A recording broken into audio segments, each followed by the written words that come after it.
Jornal Anhanguera, segunda edição. Oferecimento Medical Oncologia, uma rede de cuidados para os momentos que você mais precisa. A pandemia ainda não acabou, mas mesmo assim centenas de pessoas são flagradas na Praia da Graciosa. Apesar de queda no número de internações, em pelo menos 3 hospitais públicos não há vagas para quem precisa de UTI Covid. Na marcha da vacinação, prefeituras ampliam público-alvo. Em Paraíso do Tocantins, jovens a partir de 18 anos já podem tomar a primeira dose. Em Araguanã, a campanha está focada para a turma de 20 anos. E o que as empresas podem fazer caso algum funcionário decida por não tomar a vacina? A primeira coisa a ser feita é afastá-lo do ambiente de trabalho para proteger a coletividade de trabalhadores e também aplicar as medidas cabíveis, inclusive a despedida por justa causa. O alerta dos bombeiros nessa temporada de férias. O número de afogamentos em 2021 no Tocantins é maior que no mesmo período do ano passado. E o desmatamento ilegal ameaça uma das maiores ilhas de água doce do mundo, que fica aqui no Tocantins. As árvores nobres mais procuradas pelos madeireiros aqui dentro da Ilha do Bananal são as que têm grande volume e maior rendimento, como, por exemplo, esse jatobá de mais de 100 anos de idade. É agora, no Jornal Anhanguera.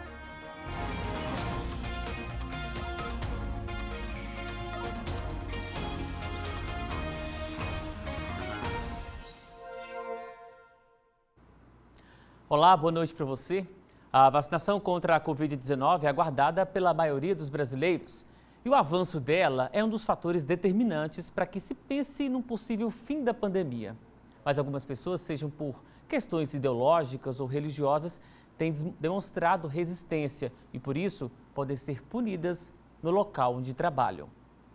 Nesta produtora, os funcionários foram imunizados logo que a possibilidade foi aberta. Todo mundo comemorou. No mesmo dia, algumas pessoas conseguiram fazer o agendamento, já conseguiu tomar a vacina e desde então praticamente 90% da equipe já conseguiu tomar a primeira dose da vacina. Recusar a dose contra a Covid-19 nem passou pela cabeça da Ana Luísa. Logo que surgiu a notícia de que o pessoal da indústria poderia tomar vacina também e a empresa que eu trabalho se encaixava nesse quadro, eu fiquei mais feliz ainda porque finalmente a minha vez ia chegar. Essa empresa de transporte e logística com sede em Palmas tem 800 funcionários diretos em todo o país. O nível de exposição ao vírus é alto. A imunização era bastante aguardada. O nosso pessoal já estava solicitando para a gente, né? São pessoas que a todo momento estão expostas ao vírus, né? Então essa proteção, essa vacinação veio em boa hora. Uma das coordenadoras de RH disse que assim que os trabalhadores foram incluídos no Plano Nacional de Imunização, a empresa fez 2 dias de campanha. Apenas 3 funcionários se recusaram a receber a dose. Nós buscamos saber a motivação que o impedia de vacinar para poder levar a informação. Mas se barrava em alguma crença ou alguma questão muito pessoal. Muitas empresas têm dúvidas sobre como proceder com funcionários que se recusam a ser imunizados contra a Covid-19. Somente aqueles que têm algum laudo médico que justifique a não vacinação poderão ser isentos, os demais não. Nesse regulamento, o empregador ele pode tornar obrigatório tanto a vacinação quanto o uso da vacina, exigir a comprovação, mas esse regulamento interno ele tem que dar ciência a todos os trabalhadores, todos devem dar ciente, né? E antes de qualquer punição, ele tem que trabalhar com a conscientização. Esta procuradora do Ministério do Trabalho explica que a empresa pode adotar medidas rígidas de punição. Convicções políticas, ideológicas, religiosas ou até mesmo um temor subjetivo do trabalhador não justificam a recusa. O empregador está autorizado a impor sanções disciplinares para esse trabalhador. A primeira coisa a ser feita é afastá-lo do ambiente de trabalho para proteger a coletividade de trabalhadores e também aplicar as medidas cabíveis, inclusive a despedida por justa causa. Não são só as empresas do setor privado que devem incentivar os funcionários a receber a imunização contra a Covid-19. O setor público também tem essa obrigação de conscientizar os servidores. No Tocantins, o servidor público estadual que se recusa a receber a vacina precisa assinar um termo de responsabilidade no retorno presencial. O município de Araguaína adotou a mesma forma. Aos servidores que, por motivos pessoais, optarem em não receber a vacinação, esse deve também se dirigir à Secretaria de Administração e assinar uma declaração de responsabilidade e imediatamente retornar às suas atividades normais. Procurada, a Secretaria Estadual da Administração declarou que, até o momento, nenhum servidor se recusou a receber a vacina. A Prefeitura de Gurupi informou que o município não possui nenhuma norma específica, mas tem feito campanha para reforçar a importância de todas as pessoas, incluindo os servidores públicos, a tomarem a vacina contra a Covid-19. Também solicitamos um posicionamento da Prefeitura de Palmas, mas ainda não tivemos resposta. Paraíso do Tocantins, região central do estado, começou hoje a vacinar jovens de 18 a 21 anos contra a Covid-19. As doses são aplicadas até daqui a pouco, às 8 da noite, na Unidade Básica de Saúde Araci Aires Parente.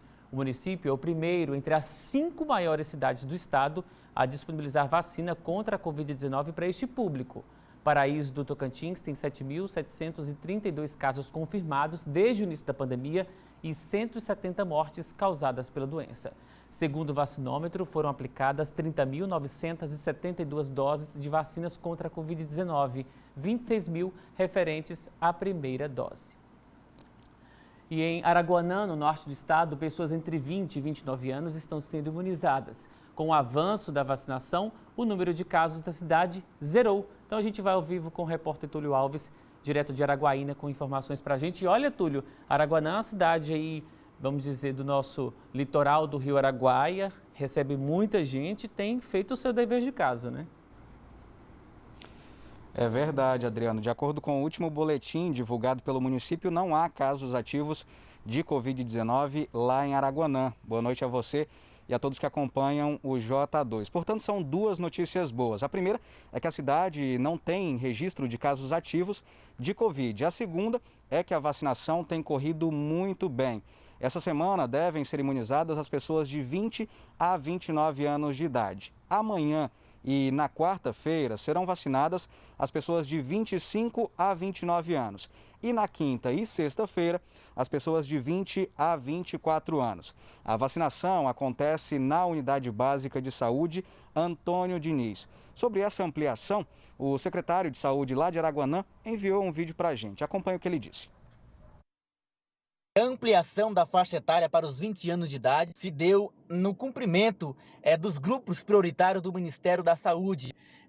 Dos idosos, a gente conseguiu vacinar 100%, já cumpriu as metas, os profissionais da educação, os profissionais da saúde, as pessoas com comorbidades, as forças de segurança. Então o município de Araguanã hoje segue-se bem adiantado com a sua vacinação. Por isso, a ampliação para os 20 anos de idade que inicia-se amanhã, terça-feira.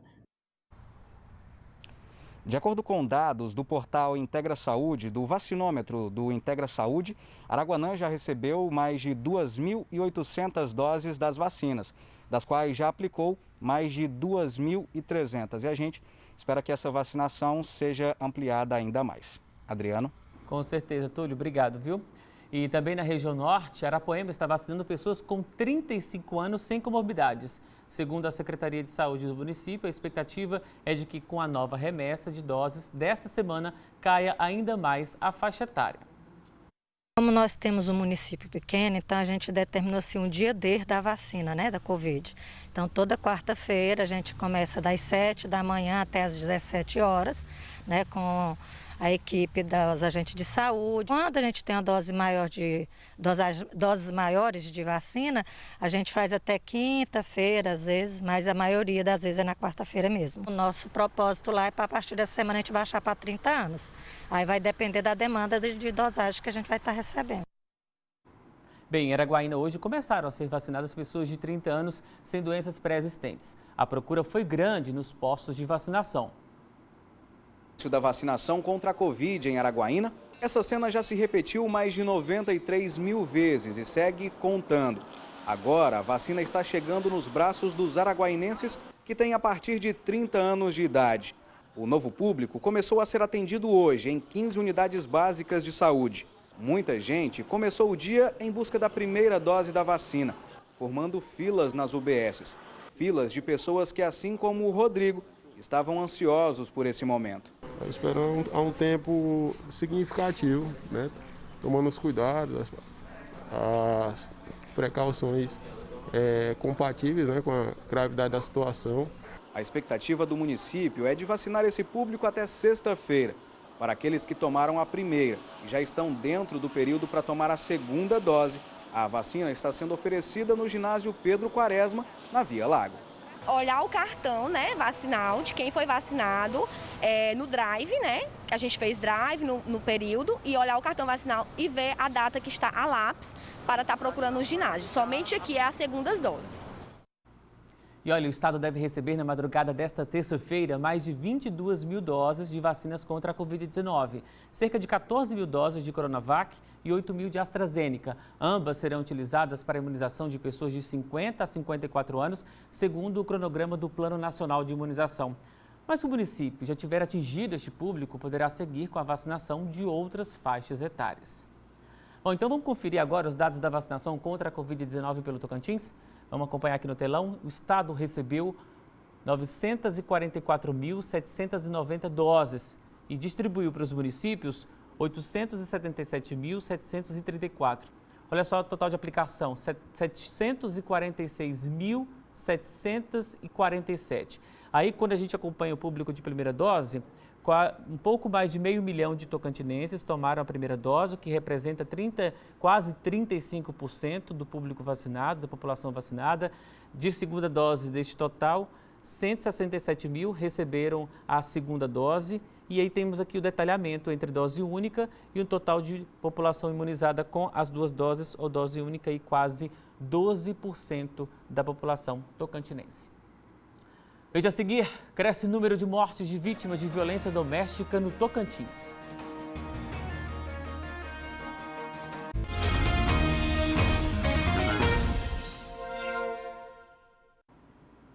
As denúncias de casos de violência doméstica reduziram no Tocantins. Mas a polícia acredita que isso acontece porque, com o agressor em casa, na pandemia, as vítimas não têm como denunciar. Já o número de feminicídios aumentou. Essa mulher, que prefere não se identificar, viveu sem perceber anos de um casamento com agressão psicológica, até que um dia passou para agressão física. Um chute nas minhas pernas, na minha outra perna, tapa na cara de um lado e do outro, chute aqui e o meu filho em cima de mim. Eu tentei falar para ele, para, respeita o menino, mas ele não parava. E o meu medo era de simplesmente ele me matar ali naquela hora, sabe? Tem uma vez que ele me enforcou na frente do meu filho, pegou uma faca pra mim. Infelizmente, no estado, muitas outras mulheres passam pela mesma situação.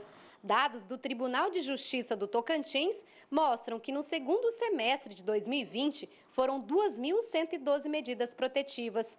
Esse ano, de janeiro a junho, foram 1.885. Já o número de casos de feminicídio teve aumento. Do segundo semestre do ano passado para o primeiro desse ano, saltou de 13 casos para 23. Em relação ao feminicídio, houve um aumento de 76% dos casos. A importância que nós temos com essa estatística separada é porque nós precisamos traçar metas de como trabalhar com esse tipo de violência. A Polícia Civil também fez um balanço dos casos de violência doméstica no Tocantins. Houve redução de quase 8% no número de registros de casos nas delegacias do primeiro semestre desse ano, em comparação com os primeiros 6 meses do ano passado. Mas o que chama a atenção é que houve queda nas maiores cidades do estado e crescimento nas demais cidades do interior, além das agressões estarem mais graves. Antes a gente tinha registros de casos mais leves e hoje a gente percebe que teve um aumento no número de ocorrências de casos graves, lesões corporais graves, ameaça com utilização de arma e tentativas de feminicídio. Esses números também serviram de alerta para as dificuldades que as vítimas estão tendo na pandemia para denunciar, por estarem mais tempo com os agressores. Por isso foi criado este mês um canal de denúncia exclusivo para violência doméstica na delegacia virtual. Tem lá o campo de fazer a opção de registrar o boletim de ocorrência de violência doméstica através do site da Secretaria de Segurança Pública pela delegacia virtual. Inclusive, essa mulher ela pode ela mesma requerer medida protetiva, inserir mensagens e áudios que ela tenha recebido, ameaçador, alguma coisa do tipo, e ela mesma já pode inserir ali. Ele se separou e nunca mais voltou. Hoje eu conquistei a minha casa própria, sabe? Tenho a minha loja. Então, assim, eu não seria essa pessoa que eu sou hoje. Na capital, mais um fim de semana de aglomeração na Praia da Graciosa. Ao ver essas imagens, com tanta gente aglomerada e sem usar máscara, até parece alguma festa ou evento antes da pandemia, mas infelizmente não é. Toda essa aglomeração foi com direito à música, bebida e muita descontração. As pessoas só dispersaram depois da chegada da fiscalização. Bem, vamos ver os números da Covid-19 aqui no Tocantins. Hoje foram mais 188 novos casos de Covid-19 e 7 mortes. Vamos acompanhar aqui no telão os dados do Integra Saúde, disponibilizados pela Secretaria Estadual da Saúde. O Tocantins, desde o início da pandemia, registrou 205.251 casos confirmados de Covid.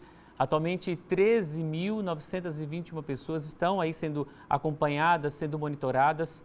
187.915 recuperaram da doença.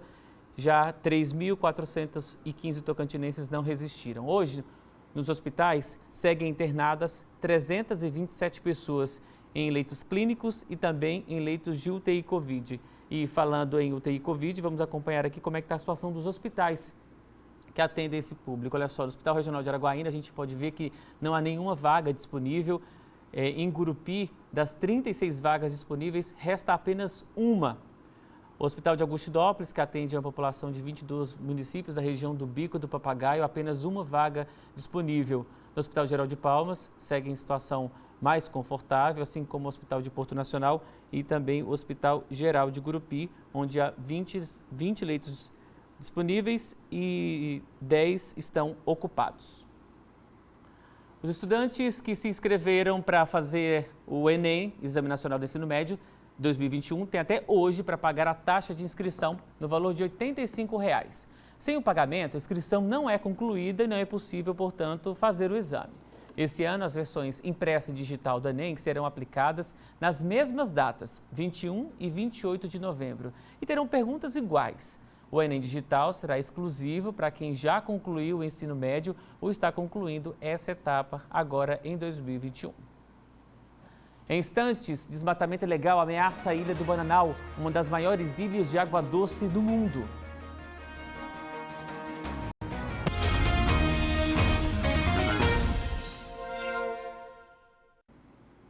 O número de mortes por afogamento no Tocantins este ano já é maior que o mesmo período do ano passado.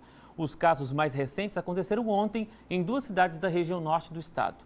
E entre os motivos está o excesso de autoconfiança, porque as vítimas sabiam nadar. O Tocantins é banhado por muitos rios, lagos, cachoeiras. E com esse calorão, a água é sempre um convite. Mas é preciso tomar cuidado, porque os números de afogamentos no estado preocupam. Os casos mais recentes aconteceram ontem. Em Araguaína, um adolescente de 14 anos morreu afogado durante um passeio com a família no Rio Lontra.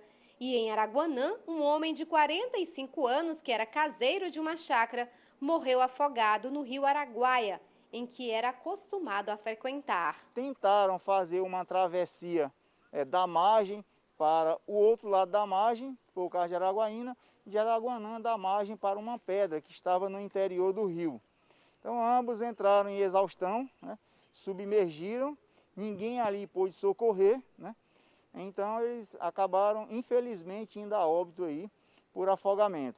No mês passado, o pecuarista Januário da Silva Abreu morreu afogado depois de nadar com amigos no rio Araguaia, na região de Caseara. No ano passado, o adolescente Pedro Lucas morreu quando estava aproveitando o lago em Luzimangues. A Defesa Civil do Estado fez uma análise do perfil das vítimas de afogamentos. A maioria são homens, pessoas que sabiam nadar e consumiram bebida alcoólica. Boa parte das pessoas que morrem afogadas, elas sabem nadar e nadam bem. E aí muitas vezes isso leva elas a negligenciarem na segurança, porque eu nado muito bem, eu não preciso tomar tal cuidado, né? Então aí muitos vêm a óbito por esse excesso de confiança. Nos últimos anos, a tendência no número de afogamentos tem sido de aumento no Tocantins. De janeiro até julho de 2019, foram 33 vítimas. No ano passado, de janeiro até 18 de julho, foram 36. E esse ano, o mês de julho ainda nem terminou e já temos 38 vítimas. A nossa hipótese é que, em virtude da pandemia, dessa mudança de hábito, as pessoas estão procurando aí ambientes aquáticos que não têm um sistema de segurança contra afogamentos. Por isso, essa alta nesse índice, nesses anos de pandemia. Muitas mortes poderiam ser evitadas se fossem adotadas algumas medidas de segurança. Dependente do local, a gente tem que analisar sempre os fatores de risco e buscar zerá-los, sempre com colete salva-vidas. Não confiar que as crianças vão estar seguras apenas com aquelas boias ou de cintura de braço, tem que ser colete salva-vidas. E sempre carregar consigo, carregar com o grupo um equipamento de resgate, ou seja, uma boia amarrada a uma corda que possa ser lançado para no momento que a pessoa estiver se afogando. E uma das riquezas aqui do nosso estado, a Ilha do Bananal, está sendo ameaçada pelo desmatamento ilegal. Os madeireiros estão invadindo a região e derrubando árvores raras dentro de terras indígenas. Dentro da mata fechada, o rastro do desmatamento ilegal. As toras abandonadas são um sinal de que a derrubada foi recente.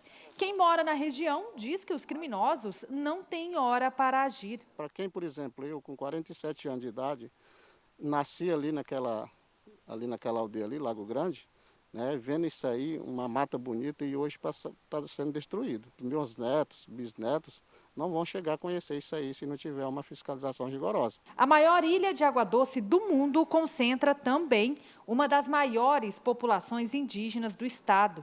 Desmatar aqui é crime, mas tem se tornado frequente.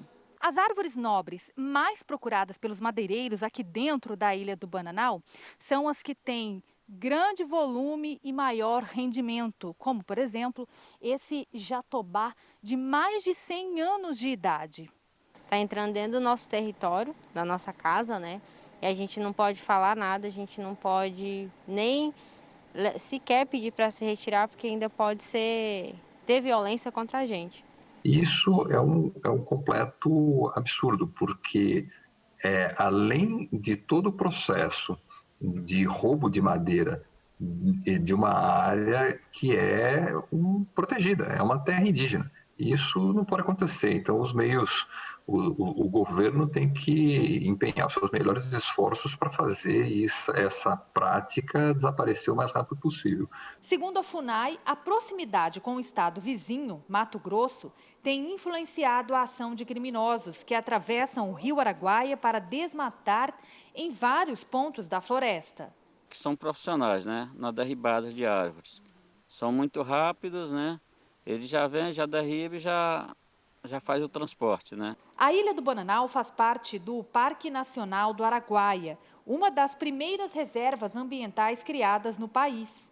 Árvores raras como o pau-brasil e o angelim também estão na mira dos madeireiros. Ele com certeza tem uma relevância nacional que deve ser preservado, não só em relação à biodiversidade, que é extremamente relevante, mas em relação à demonstração de que há um interesse nacional em se preservar áreas ambientalmente relevantes, né? Então, a gente tem a necessidade de demonstrar que essas unidades de conservação vão permanecer como unidades de conservação, preservando a biodiversidade para as presentes e futuras gerações. Durante 7 dias, equipes da FUNAI e Polícia Ambiental percorreram o rio Araguaia para monitorar pontos de desmatamento. A pesca nessa região também é proibida e, mesmo assim, o flagrante. Esse peixe aqui, ele vai fazer falta na dieta alimentar dos nossos brasileiros indígenas. E outra coisa, esses homens que estavam aqui são apenas operários desse crime. O que nos interessa é saber quem é que está financiando toda essa estrutura, esses barcos, esses motores e recebendo esses peixes. A floresta em si, para nós, é uma valiosidade, né? Porque tem os nossos ancestrais, tem os mais velhos que preservam muito a cultura, então a gente precisa muito dessas árvores dentro do nosso território. É preciso preservar esse santuário indígena, santuário que reserva uma biodiversidade assim incontestável e também punir, né, os responsáveis. Bem, eu fico por aqui. Outras notícias, é claro, que você sempre acompanha no nosso portal na internet, em g1.com.br/Tocantins. Boa noite para você e até amanhã.